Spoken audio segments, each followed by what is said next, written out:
Govinda Madhava Gopala Keshava Govinda Madhava Gopala Keshava Govinda Madhava Gopala Keshava Govinda Madhava Gopala Keshava Jaya Nanda Mukunda Nanda Govinda Radhe Gopala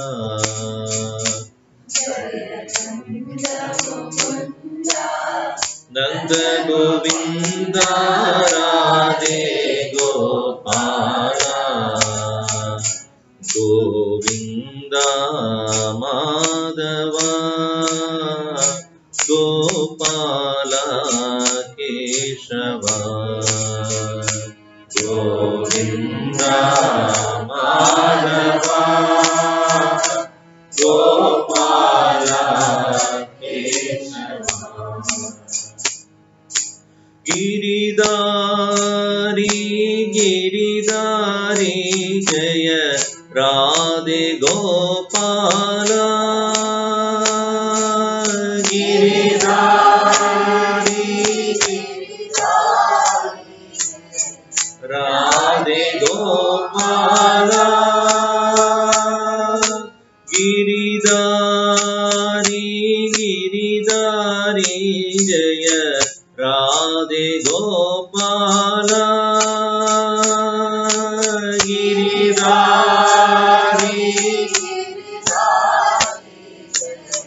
Radhe Gopala Ghanshyam Shyam Shyam Jai Jai Radhe Gopala Ghanshyam Shyam Shyam Jai Jai Radhe Gopala Jaya Nanda Mukunda Nanda Govinda Radhe Gopala Jaya Nanda Mukunda Nanda Govinda Radhe Gopala Govinda Madhava Gopala Keshava Govinda Madhava Gopala Keshava Gopala Keshava Gopala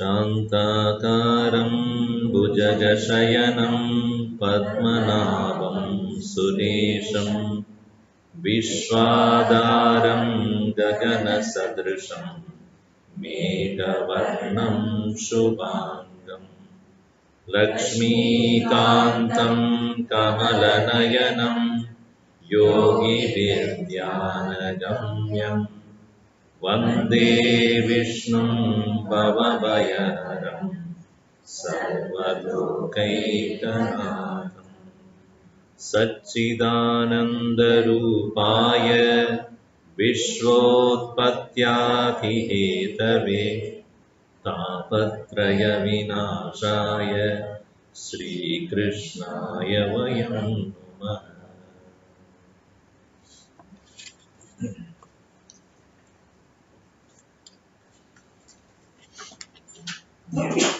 this is a very beautiful text which we are going to see in the evenings.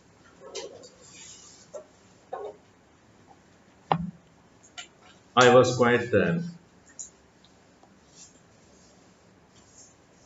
enthralled by this text when I first came across, because this one has both Vedanta and Bhakti together.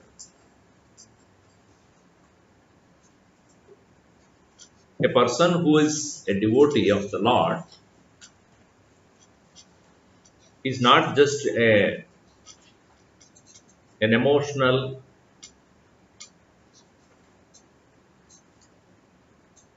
and a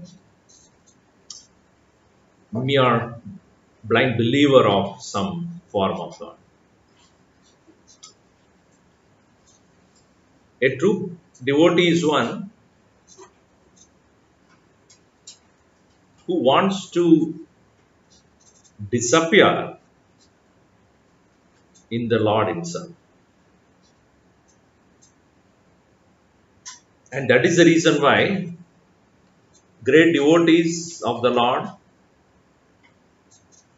they were able to live a very simple life, completely dedicated to thought about the Lord, and lived as an example to all others around them. Like saints, whether it is Mirabai, Surdas, Tulsidas, Kanakadas, all these great Bhakti saints, they were not scholars, not philosophers. They were not those who studied under a guru, learned Upanishad, Gita, none of those. Later saints like Tyagaraja, Purandardas, they also were householders, but lived as saints. And what we see in them is the ripening of that bhakti leads to the highest wisdom. That's why in Vivek Chudamani Bhagavan Shankaracharya says, Moksha sadhana samagryam bhakti reva gariyasi. You have heard about this sadhana chatushtaya, right? What is sadhana chatushtaya?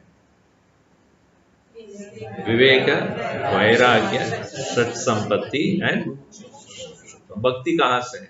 Kahan hai usme?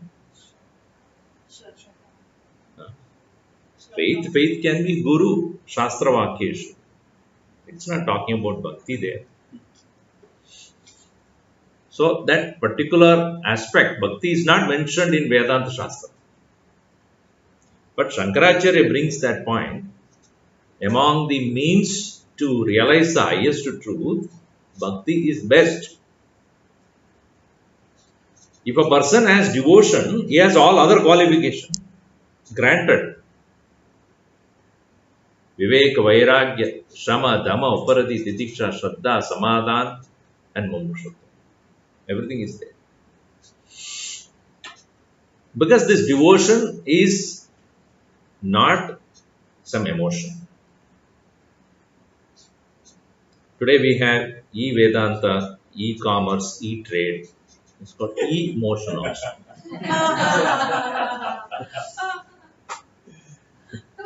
E-motion, electronic motion.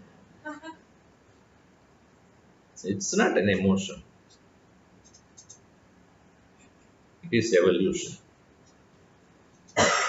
Because the quality of love is there in all living beings.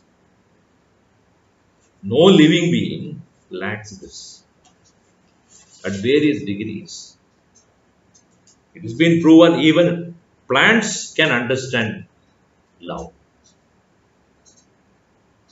If you have a nice, beautiful plant in your backyard and you go and sing it will die immediately.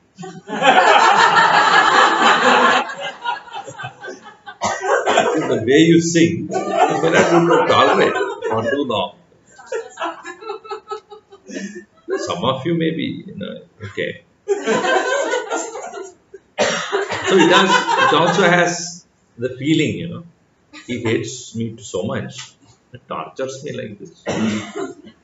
So you cannot move away because Stavara, it's not Jangama, right? It cannot move. At least if you and I are there, we'll run away. Once our Guruji was approached by a lady and she said, after she was singing, Swamiji, you liked my song? Very good. In fact, you should sing for AR, no? All India Radio. She was very happy. Is it? Yeah. If you sing for AR, meaning All India Radio, I can switch off that. No, I can't do that. So even the plants, no doubt even animals respond to love. You cannot talk to them about Maya, Brahmakara Vritti. They won't understand anything. But love, they understand. So how is that all living beings are capable of knowing love or feeling love? That only shows the nature of the self has ingrained in that itself is that nature of love. Life expresses or originates from love. And that is the reason why we love ourselves so much. Who doesn't have self-love or selfie love? If somebody is taking the group picture of all of us, when that picture is put in their Facebook or whatever, as soon as it is uploaded, when it is available to you, whom will you look for first? You tell me honestly.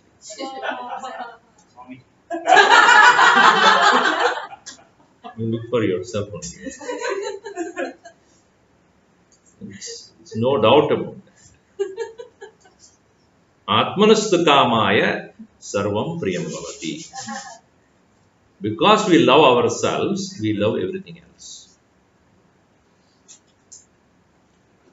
This is Upanishadic statement. Because we love ourselves, we love everything else. If there is a person in your life who he talks so good about you or does things which you like, then that person you love. If there is a person who is constantly, ridiculing you, making you feel bad, you don't love that person. So whatever that makes me love myself is what I love. Whoever and whatever makes me hate myself, I don't like it. I don't love it. How many times you look at yourself in the mirror? That only shows how much your self-admiration. Right? And why you want to look at yourself so many times in the mirror? So that you must look lovable to others. And that's why somebody says, oh, you look so beautiful. Is it so? The whole face becomes so bright. That makes me feel good about myself. So, just because I love myself, I love everything else. So, self-love is there in all living beings. Love is a universal language. Therefore, even those who have never studied, never even went to school or anything, they also are capable of loving God.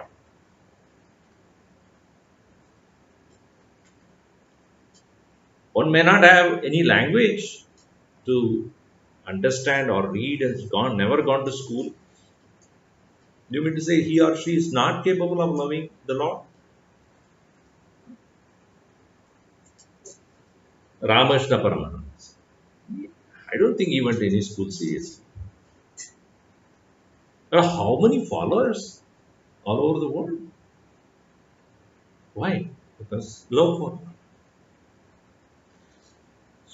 Narendra, who was university educated, Arya Samajin, highly intellectual, when he heard first time from one of his professors who said, I met a person who has seen God, but he behaves like a mad fellow. So Narendra became curious. I want to see such a person. So he went to him. The first thing he asked, have you seen God? He said, I have seen him more in flesh and blood than you.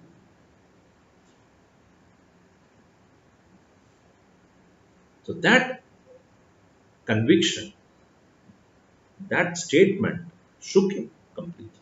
He's never heard a person who says like this. And he said it innocently, not arrogantly.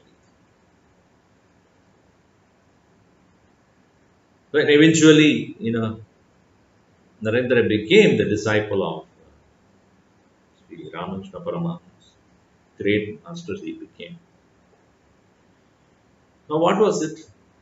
How a university educated, highly intellectual person like Narendra could submit himself to a person who has never has gone beyond some third grade or fourth grade. Sri Ramana Maharishi, not beyond 7th grade.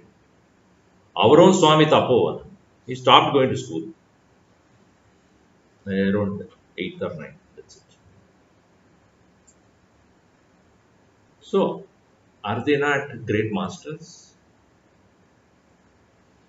So this does not mean we should not get educated. Gurudev used to say, university education gives you more arrogance only.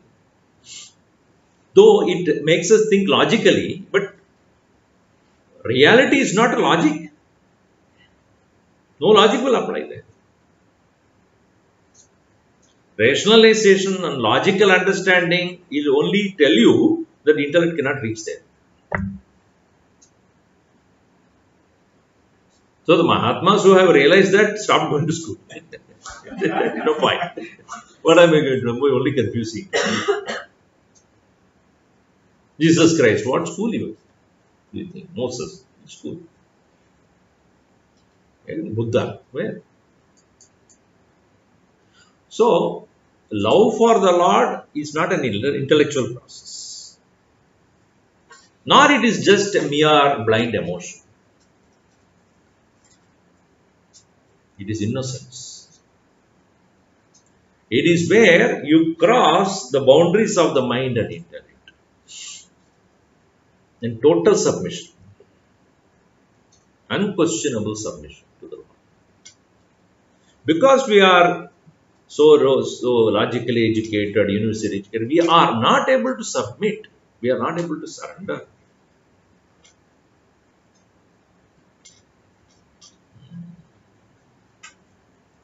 So we need reasons, we need rationality, we need logic.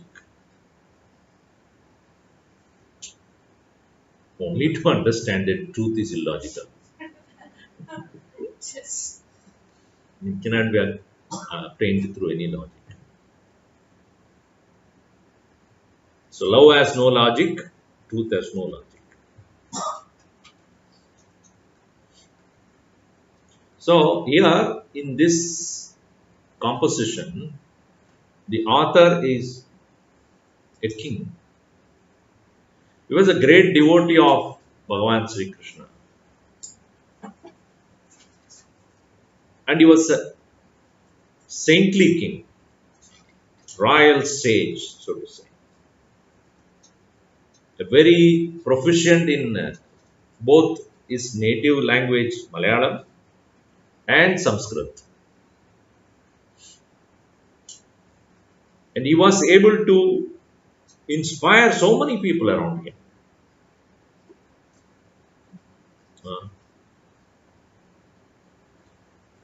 Because his love for the Lord was unquestionable, complete surrender. And he called Bhagavan Krishna as Mukunda.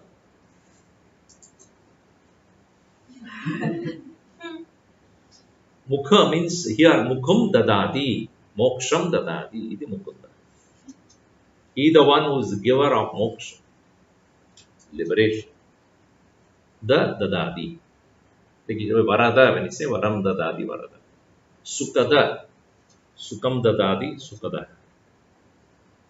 Sukadaha, masculine, Sukada, feminine. So Mukundaha, Mukum, Moksham Dadati. And Mala, this entire set of verses are offered by the king as like that of a garland.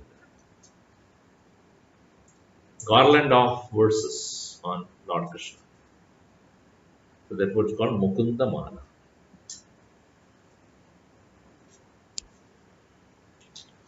So we will see these verses. And the beauty is, though he was a great scholar of Sanskrit, he doesn't show his scholarship in his verses. We see that great masters who have become highly philosophical, but their words will be very simple. The intention is not to show off how much they know. Intention is to show how much they feel. The feeling does not require complex words.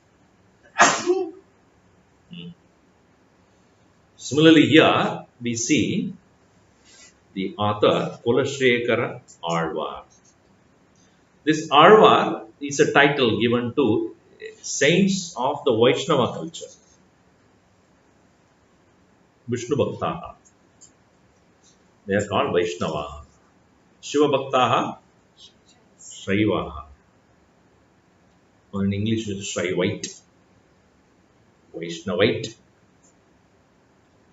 Ganapati Bhaktaha, Ganapatyaha. Surya Bhaktaha, Sauryaha. Saurya means Surya Bhakta. Ganapatya is Ganapati Bhaktas. Shiva Bhaktas are Shaivas. Then Vaishnavas. Shaktaha. Shakti worshippers. So, he was a Vaishnavite. And the tradition goes that he rose himself to the height of a saint. And those saints are called Alvars. So Alvars, the very meaning in Tamil language, one meaning is those who have been ruled by the Lord himself, Alvar. Alvadi means to rule. So they were ruled by only the Lord, nobody else. And the saints who are belong to Shaiva culture or Shaiva tradition, the saints are known as Nayanmars. So here, the Kulasekhara Alwar, a king of Chera dynasty, ruled Kerala, and now what is known as Kerala. And he had in his kingdom, as I said, he was ruled by only the Lord. So Lord is the ruler, he is his dasa. That is how they lived. They were not the king. They say king is the Lord. They are only servants. As even in the city of Puri, if you go, when they take the yearly chariot procession, it is the king who will clean the road with the broom for the chariot to move. That's the tradition even today. The king is just a servant. So he who had thus developed so much love for the Lord, in his kingdom, every day there is a chariot procession. Usually in the Hindu tradition, the chariot procession is done only once a year, where the Lord from the temple comes to everybody's house. They stop at the entrance of the house, and then the people come out and offer their offerings to the Lord, as though Lord has come to their home. And that is how the main streets, the Lord will be taken in the chariot. But it is said that in the rulership of Kulasekhara, the Lord was being brought to the people every day. The king made sure that the people don't forget who is the real ruler. So the first verse is about the author. Page number 4. Gushyate yasya nagare Rangayatra dine dine Tamaham shirasa vande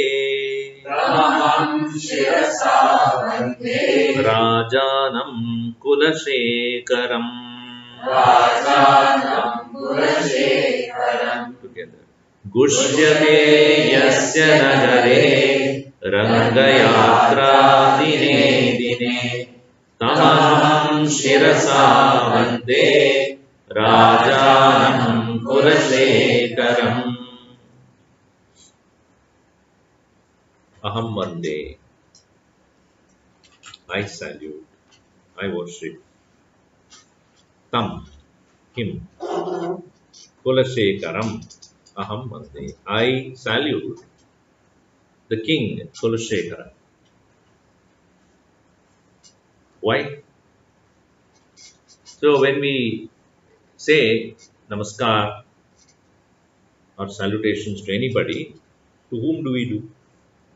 Somebody whom we respect. Howdy. Then howdy is not a respectful salutation, right? Salutations means namaskar. So, namaha karomi. Namaskar means where the very gesture itself means you and I are one. Or the one Lord who is in you and the Lord who is in me are one and the same. I salute to that Lord. So here one day I salute Tam, him, Kulasekharam, Rajanam, the king Kulasekhara. Why?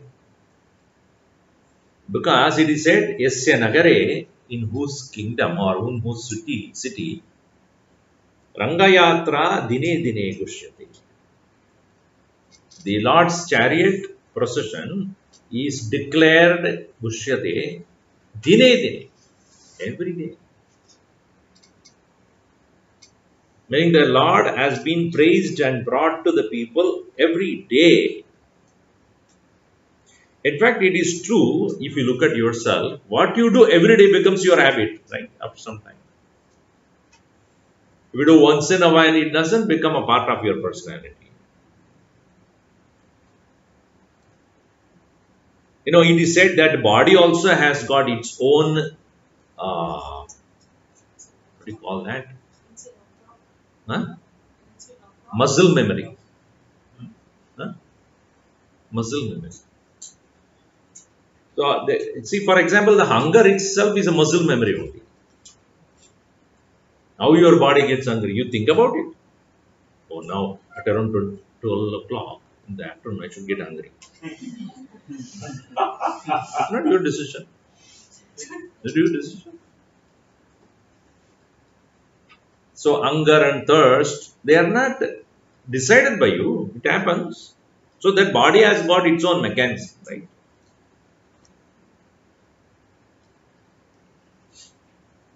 So, the hunger, thirst, sleep, or even breathing. It It's not decided by you, should breathe or not. So many things that are happening in our body also not decided by us. In fact, nothing is in the body that happens is really decided by us. It goes on and on. So we only interfere once in a while. And many of our habits are those which we do regularly.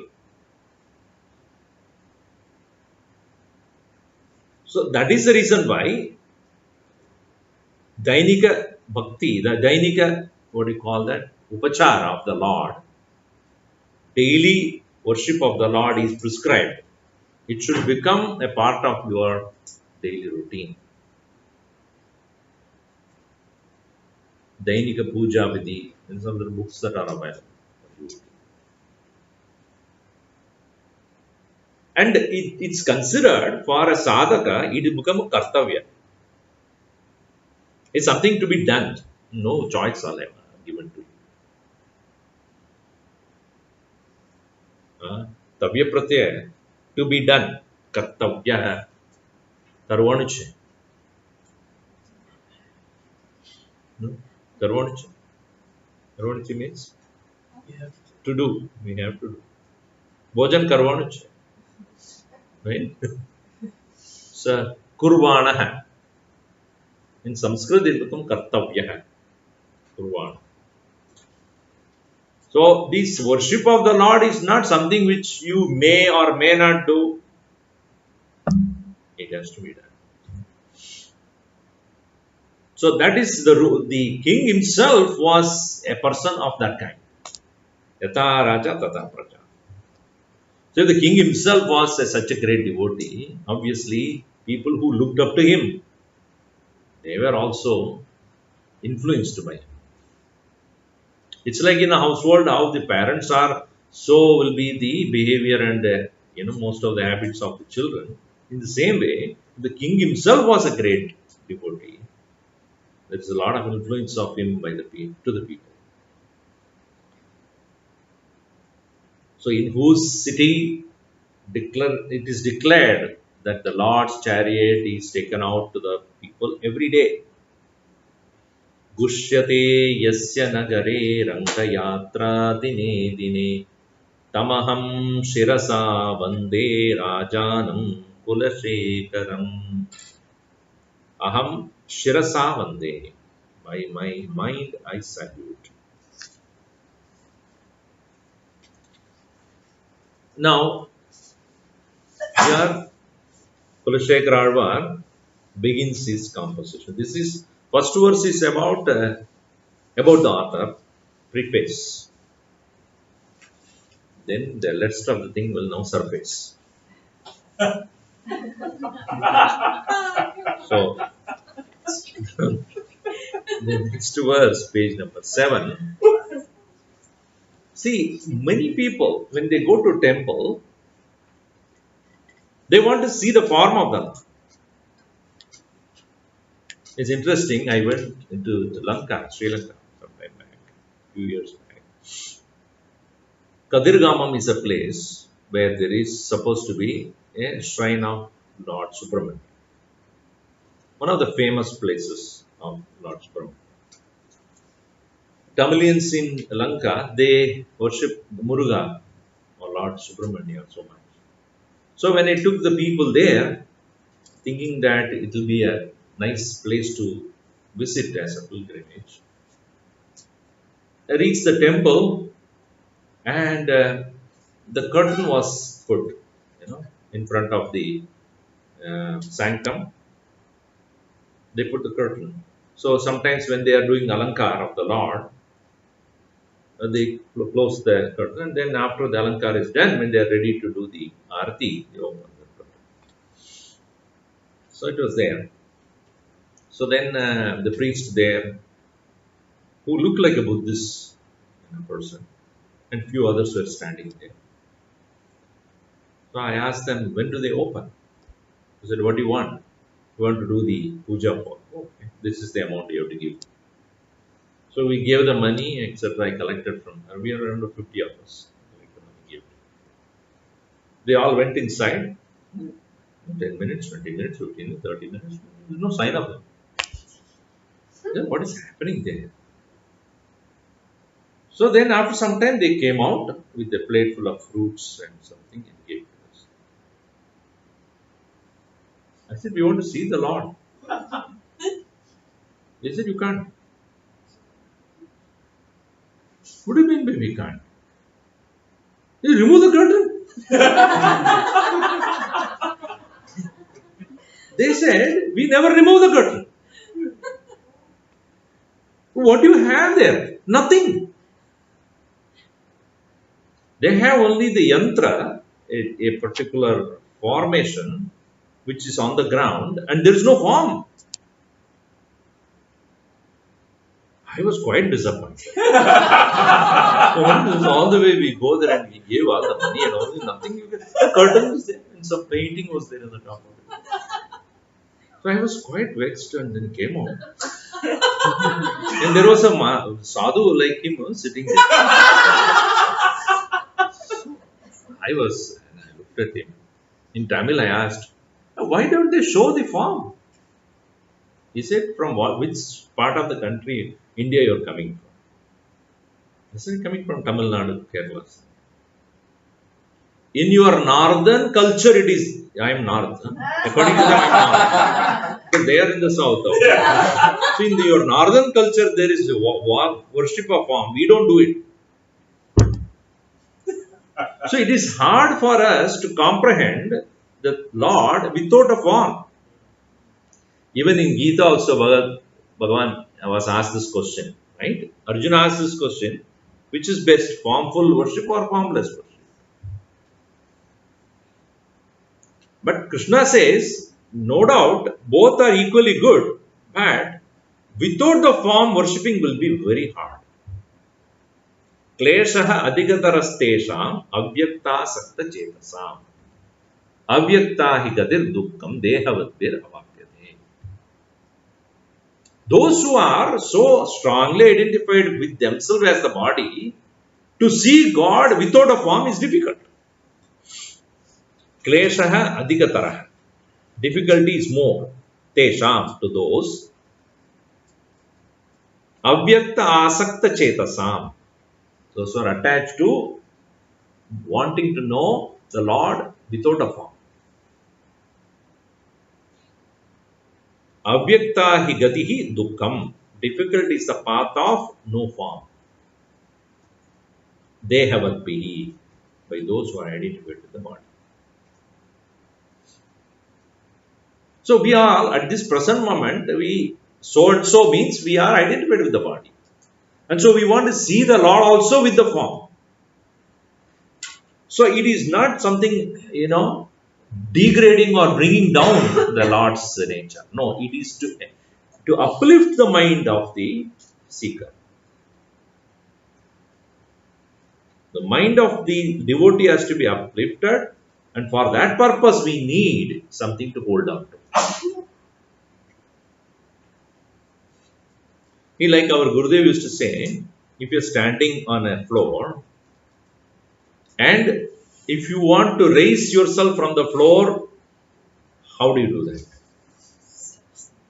If you jump, you will be away from the floor for a few seconds.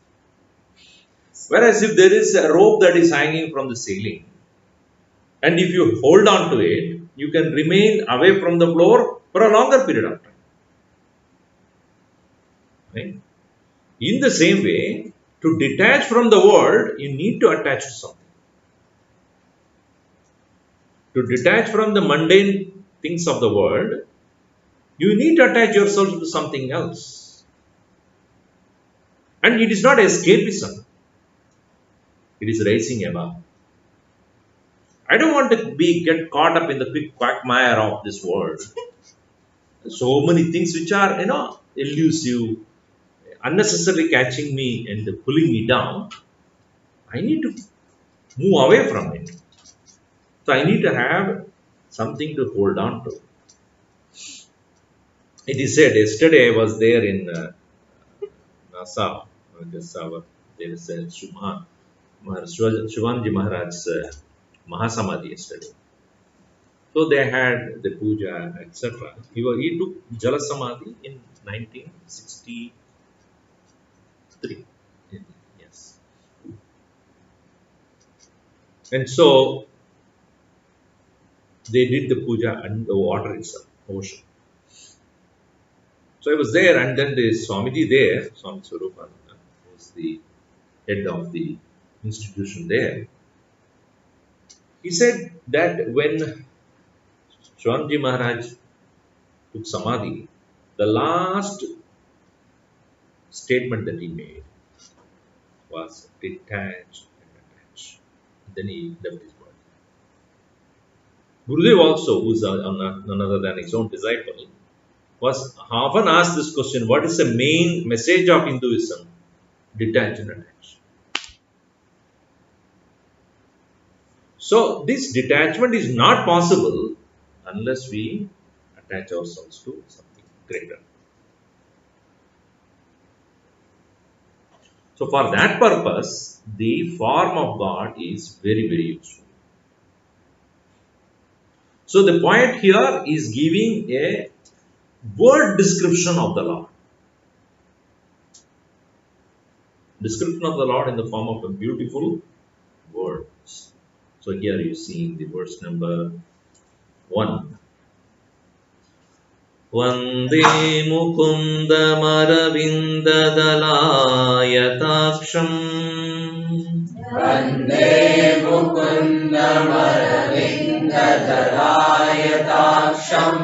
Kundendu Shankadashanam Shishugopavesham Kundendu Shankadashanam Shishugopavesham Indradi Devaganavandidapadapītam Indradi Devaganavandidapadapītam Vrindavanālayamaham Vasudevasūnum Vrindavanālayamaham Vasudevasūnum Vande Mukundamaravindalayataksam Kundendu Shankadashanam Shishugopavesham Indradi Devaganavandidapadapītam Vrindavanālayamaham Vasudevasūnum.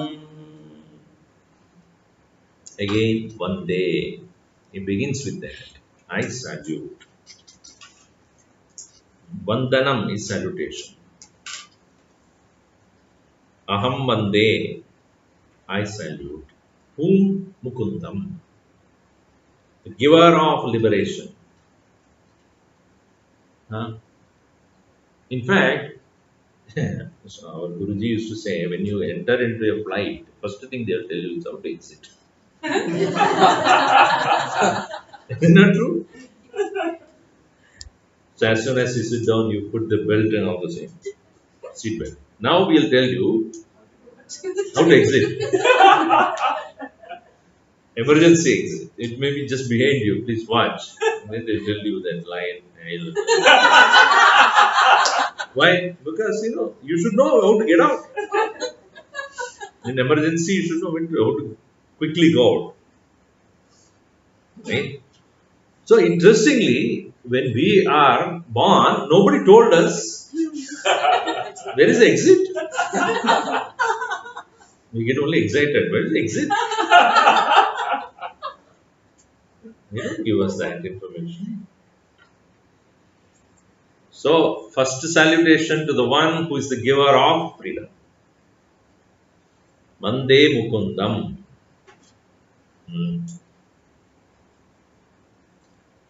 So, the student who is, who wants actually to gain freedom?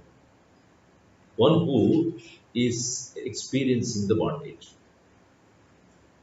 If I am not experiencing the bondage, then there is no excitement or even desire to get free. Mumukshutvam is said as one of the important qualification for a student. Why?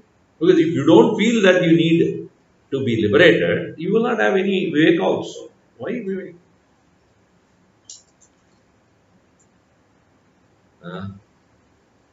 We are awake. Are you awake? We wake. So waking up comes only when you want to. Now I want to get out. So liberation or freedom is not for a person who says I am fine.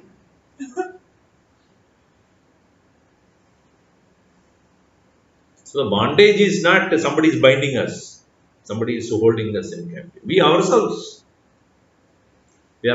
caught up in our own thoughts and emotions and expectation, disappointment, dejection, anger, lust, passion, greed, jealousy, all that. So one who is able to release us, wow, I am ready to run after that person. So aham vande mukundam. And the physical description, as I said, of the Lord is given. Aravinda dala ayata aksham. Yasya aksham aravinda dala ayatam iva asti. One whose eyes are like that of the lotus leaf. Lotus petal is aravinda dala. Ayata, wide, aksham. The eyes are like that, wide like that of the lotus leaf. Lotus petal. So, it is to show that how beautiful is the Lord's eye. Why are you bothered about eyes of the Lord? Because eyes are the one which expresses life. Eyes express life. That is why when you go to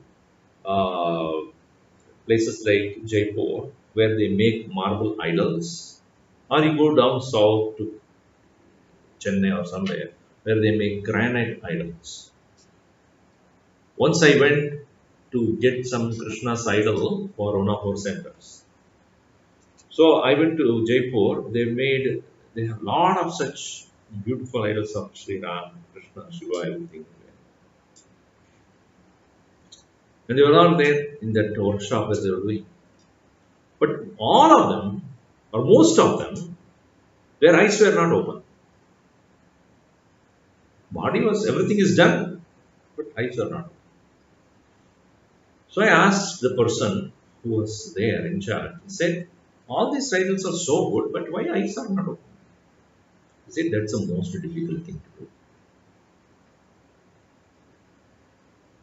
Because if the eyes go wrong, the whole idols will be destroyed. You cannot use it. You would like to see a form of the Lord looking up somewhere.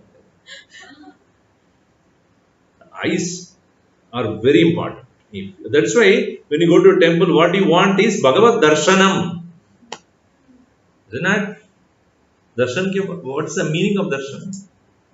Not that you need to see, He needs to see you. The Lord has to see you. If you go to a form of the Lord who is looking up somewhere, then it's not darshan.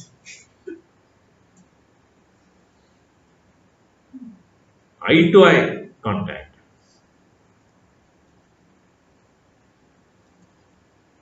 So that is very important. Because eyes express. First of all, when I see eye to eye, I recognize your presence. Correct or not? So let us say that you are invited to a party and you came to know that one of your friends who is also going to be there and you don't want to see him.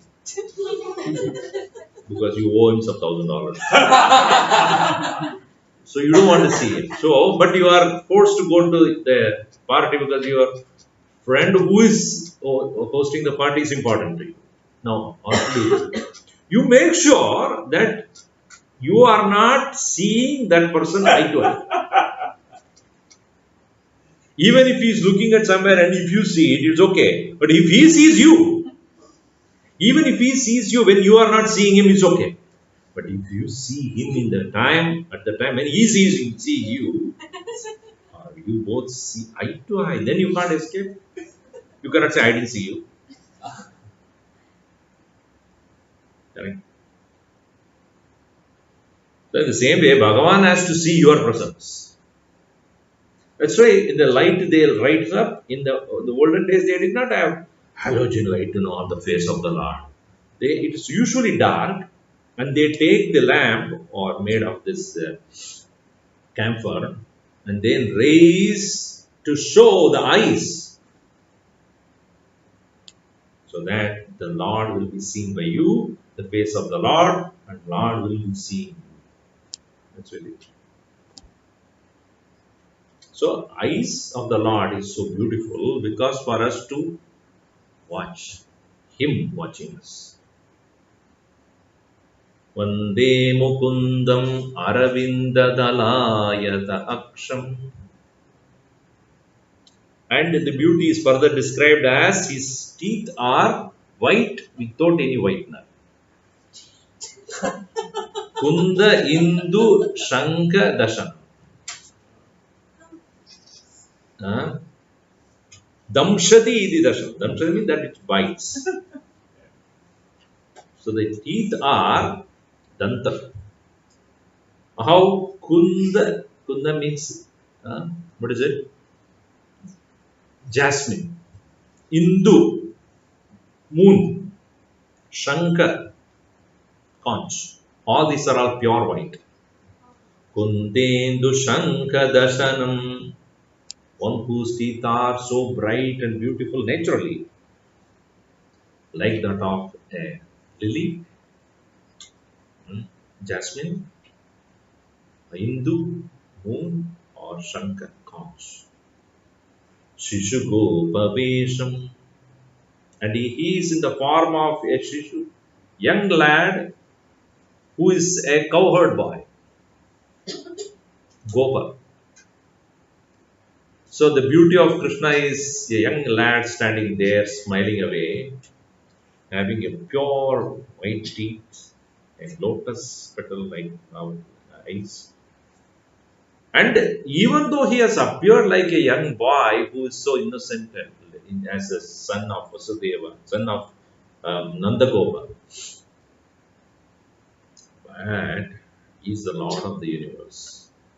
Indradi Deva Ganavandita Padapitam.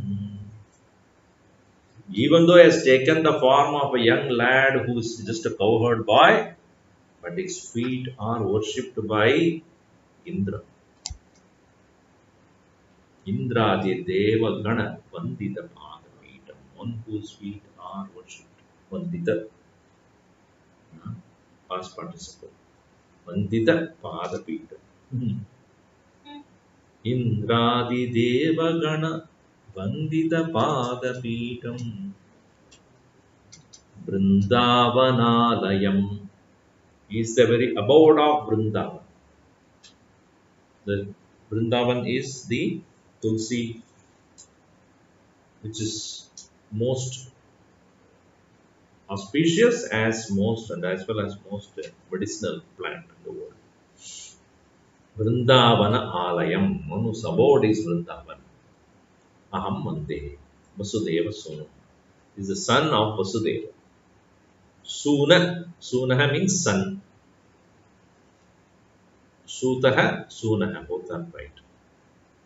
Vasudeva Sonam Aham Vande. We'll see more of it in the next session because I have to pick up. Correct? Om Sarve Bhavantu Sukhinah, Sarve Santu Niramayaha, Sarve Bhadrani Pasyantu, Paschyat Dukkha Bhaved. Om Shanti Shanti Shanti. Shri Guru